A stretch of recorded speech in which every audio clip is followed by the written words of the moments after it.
यहाँ आपको अपडेट करेंगे। फैसलाबाद में डाकुओं ने बैंक के सामने शहरी से असलहे के जोर पर 2 करोड़ 21 लाख रुपए छीन लिए हैं। वारदात की सीसीटीवी फुटेज सामने आ गई।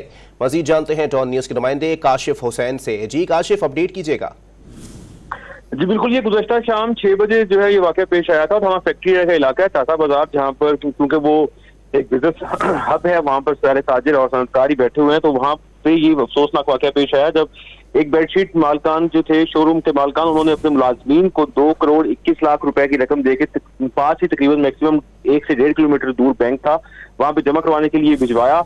और वहीं पे उनको 2 मोटरसाइकिल सवार जो कि मुसल्ला थे वो उनको चेज कर रहे थे और एग्जैक्टली बैंक के सामने आके उन लोगों ने जैसे ही मोटरसाइकिल रोकी मुलाजमीन ने, तो जो डाकू थे वो भी वहीं पे रुक गए। उन्होंने असले के जोर पर इनसे एक बैग जिसमें 2 करोड़ 21 लाख रुपए थे वो छीने और फरार हो गए।